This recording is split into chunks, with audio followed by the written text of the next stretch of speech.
Pimps, players, bros and hoes, Mike C-Town. I don't even know what number this is, but welcome to the vinyl shit. Let's get started.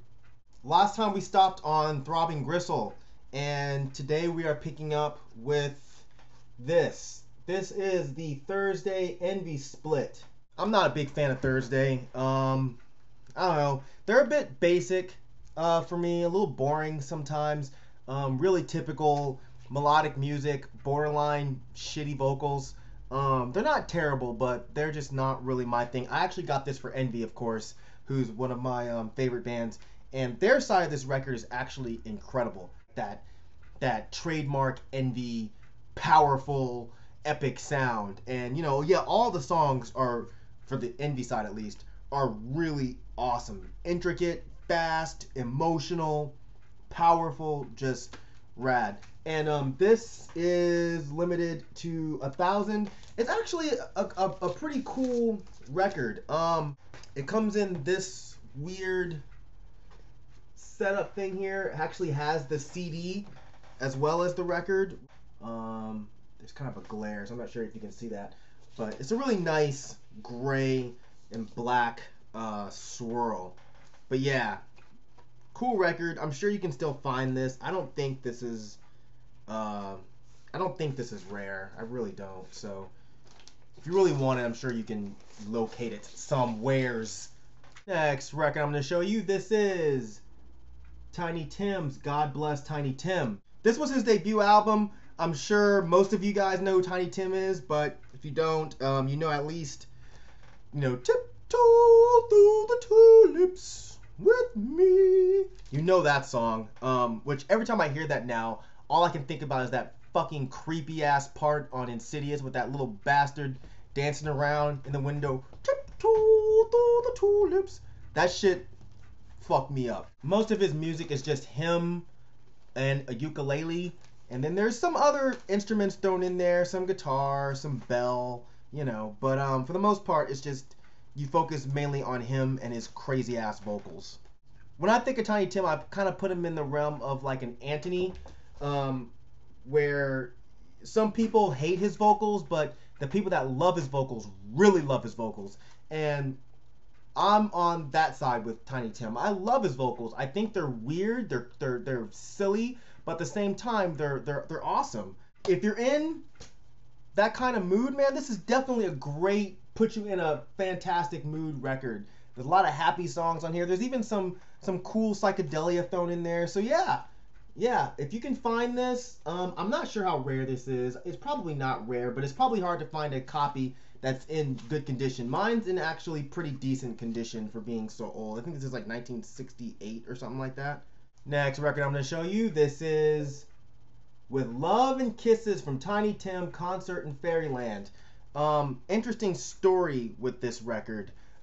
This was released after his debut, but this is older recordings. This is a live concert. I don't remember where it was recorded, but a lot of people say this album actually ruined his career. Apparently the label put it out without his permission, and they did a lot on this record to actually make fun of Tiny Tim. First of all, calling it Concert in Fairyland. They were calling him gay, which, not that it matters, but apparently he was not. They also overdubbed a lot of laugh tracks in here to make it seem like he was kind of a joke, which he was not. So yeah, once people heard this, they kind of just made him out to be a novelty, and they didn't take him seriously at all as a songwriter or a musician anymore. It's clear that he wasn't very seasoned when he did this, but I still think it's a fun listen. So, I mean, if you can find this, you should pick it up, even just for the fact that it absolutely decimated this man's career and made people not give half a fuck about the album that came out after God Bless Tiny Tim, which I don't have. I need to get. But yeah, Tiny Tim, rest in peace. Next record I'm going to show you, this is Tool, Opiate. Of course, I got into Tool off of Undertow, but once I got Undertow, I loved it so much, I went backwards and picked this up. This was like one of the first real, like, weird rock bands that I got into. Tool and White Zombie, back in like fucking 92 or whatever it was. Back when I thought every rock band in the world was racist. I remember they had that part on this album where he says, "Get that Bob Marley wannabe motherfucker out of here." And I was like, "Oh man, they hate black people." But of course that's not true. But anyway, this album has great songs on it, super heavy, great riffs, unlike anything heard before. When this came out, I remember how cool Hush was. You know, fuck yourself, you piece of shit. Why don't you just go kill yourself? Say, I love that fucking track. And Opiate, the actual title track, is still one of my all-time favorite Tool tracks. Jesus Christ, why don't you come save my life now? Love this album. So yeah, if you don't know Tool, I mean, fuck, who doesn't know Tool? Come on, man. I'm not even gonna finish that motherfucking sentence, because that's just stupid. Alright, next record I'm gonna show you, this is Tool, Undertow. Now, this album brings back so many memories. This is still one of my favorite albums, super heavy, super innovative, super weird. I mean, I don't feel like I really have to talk about this album. I mean, fuck, man. If you don't know who Tool is, that's just bizarre. Came with these nice inserts. Man with a teeny weeny penis with a big fat woman behind him. I've had many dreams like this.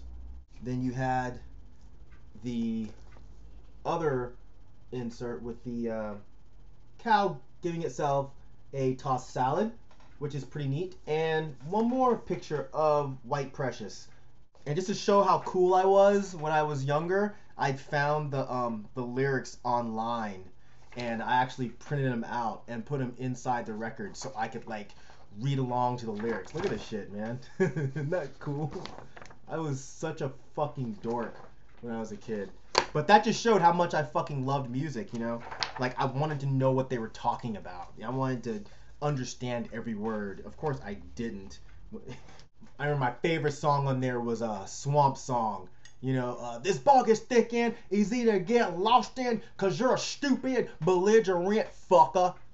I don't know why I just gave that a weird southern accent, but whatever. And, oh god, and the fucking hidden track. This is necessary. These are the cries of the carrots, and the weird animal sounds in the background. I thought that shit was terrifying. I was like, man, I'm listening to racist, satanic music. And I really wasn't. I would start listening to racist, satanic music way later on in my life. Yeah, one of the best weird alternative metal albums ever created is this one right here. So yeah, great record. Next record I'm going to show you, this is Ulver War of Roses. This is a fucking awesome record. Ulver is one of my favorite bands of all time. I'm not even going to go into who they are. Just go look them up. If you like black metal, go look up Ulver. If you like techno, go look up Ulver. If you like ambient music, go look up Ulver. They cover so many different genres. If you like traditional folk music, go look up Ulver because they're that diverse. If you like 60s and 70s rock, go look up Ulver. You know what I mean? A lot of these have a bit more guitar-driven sound than you're used to with Ulver, but they're still epic as fuck. You know, September 4th, unbelievable track. Like, that track is just absolutely beautiful. And then it rides into the song England. Both of those tracks having these great piano riffs. It's just gorgeous, man. Absolutely gorgeous. And then with Garm's crooning vocals, they're just, man, this is a great album. If you can find it on wax, pick it up. If you can find it on CD, pick it up. If you can't find either, go download this shit. Neat layout, you know. I love these this inserts. Fucking awesome. But yeah. Next record I'm going to show you, this is Ulver. I don't know how to pronounce this. Messe. Yeah, that. Alright, that's what it's called. This record is fucking awesome. It was a collaboration release with the Tromsø Chamber Orchestra. A lot of it is very minimalist, very dark, but beautiful. You know, very sparse music. Like, I don't even think there's any vocals until like 30 minutes into the album. If you're a fan of Ulver and you like Lycanthropin themes or what was the other soundtrack? Svidnegger. I think that you would really like this album because it's along those same lines. So definitely more along the lines of like neoclassical music, if you're familiar with that type of thing. I don't know, if you like Coil a lot, I feel like you would like this. Maybe Moon Lay Hidden Beneath the Cloud, I think you may like this. If you like groups like Derble Starsh, you'll probably dig this. Actually, you know what? If you like stuff like Sigur Rós, you'll probably like this a lot too. I didn't even think of that. Take it from your boy Myke C-Tam. This is one of the best bands to ever emerge from black metal, ever. So yeah, comes in this really nice gatefold, you know. But yeah, fucking beautiful, man. Beautiful album. Oh man, this is exciting. Next record I'm going to show you, this is Uniform Choice, Screaming for a Change, which I'm actually recording this on Straight Edge Day. So, happy Straight Edge Day to all my Straight Edge friends. But yeah, this is one of my favorite albums from that era. Uniform Choice was basically Orange County's response to Minor Threat.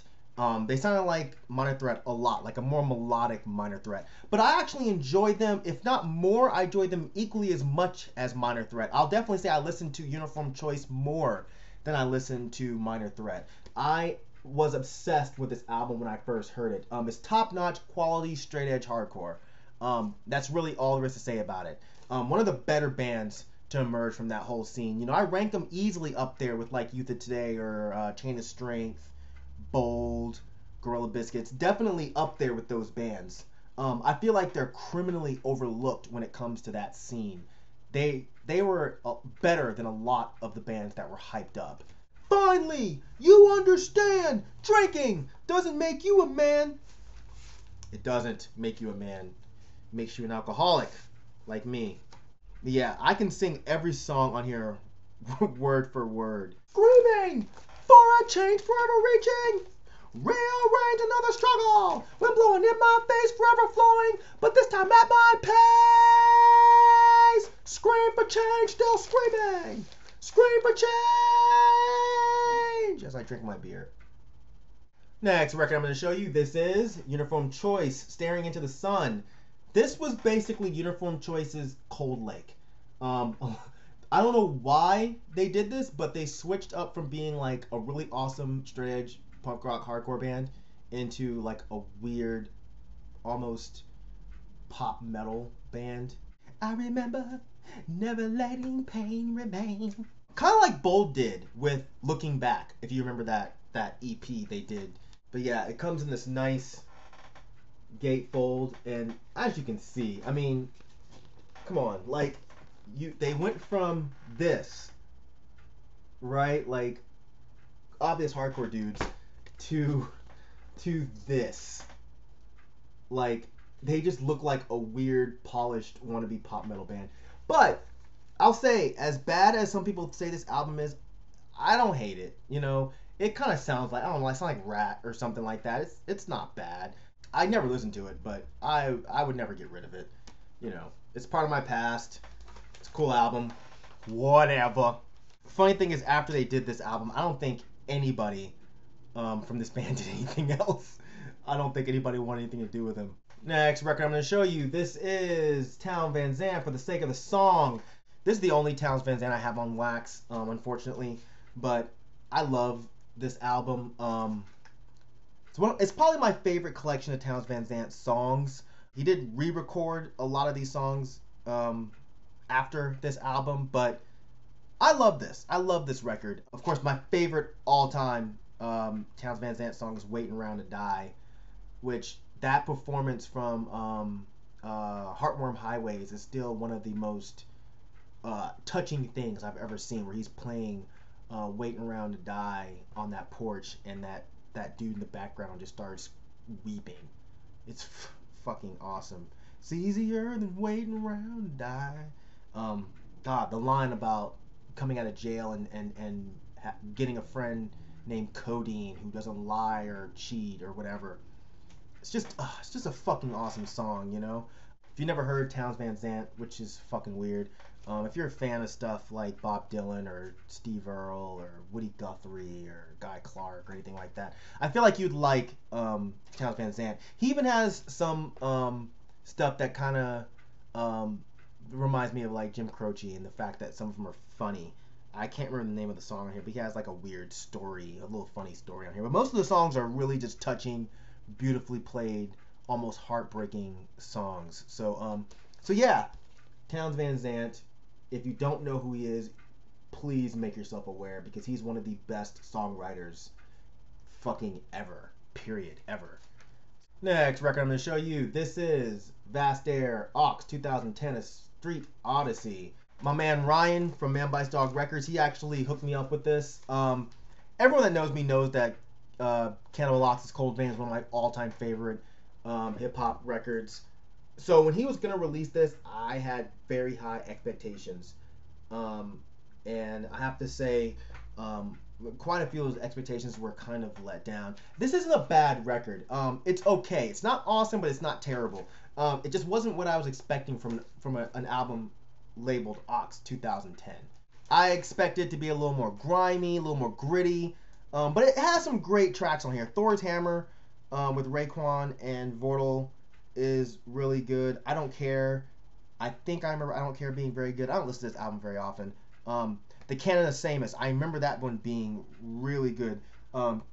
2090, So Grimy with Double AB, who Double AB is another fucking dope ass MC. But yeah, overall, it was a good record. It's just not something I listen to on a regular basis, you know. But shout out to Ryan for hooking me up with the vinyl. That was real dope of him. Next record I'm going to show you. This is Current 93 presents the Venerable Chi.Med Rig, the Dzin Lama Rinpoche. I'm sure I am just all kinds of fucking that shit up, but whatever. Basically, it's a bunch of Tibetan Buddhist chanting. That's really it. Not much more to say about this record. I bought it, of course, because Current 93 had something to do with it.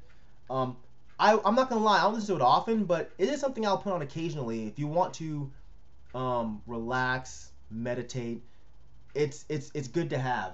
I remember reading stories about this guy. I don't know if they were true, about him just sitting around eating raw fucking meat or something. Dude's fucking weird, but of course he's weird. He's hanging out with, you know, anything that David Tibet has something to do with is automatically gonna be really fucking weird, you know. But yeah, this is a cool record. I don't know if it's rare. It probably is. I don't know what it was limited to on vinyl. I never really looked it up. But if you like Tibetan chants, if you like meditation music, then I think this is something cool for you to look into. And the last record I'm going to show you in this edition of the motherfucking vinyl shit, this is Vattnet Viskar. This is their EP. This is fantastic atmospheric black metal. They have such a great sound with so many different elements to it. Like there's post-rock, post-metal, some doom influences. I think there's even like some almost crust punk influences to this. But just, it's a really atmospheric record. It's such a good listen. But yeah, I don't know what this is limited to either. I want to say, I don't know, a couple hundred, I think it was. But yeah, there are some fucking killer riffs on this album. All the musicians are really good. They recently got signed to Century Media, and they released an album called Sky Swallower. I've listened to it, but I haven't really sat down heavy with it. I like it, but I don't like it as much as this. They definitely didn't get worse or anything. Maybe I just haven't listened to the album enough, but this record, in my opinion, is phenomenal. So that's it for this edition of the Vinyl Shit. As usual, thank you for living, thank you for loving, thank you for being you, and I will see you motherfuckers next week. Alright? Peace, bitches.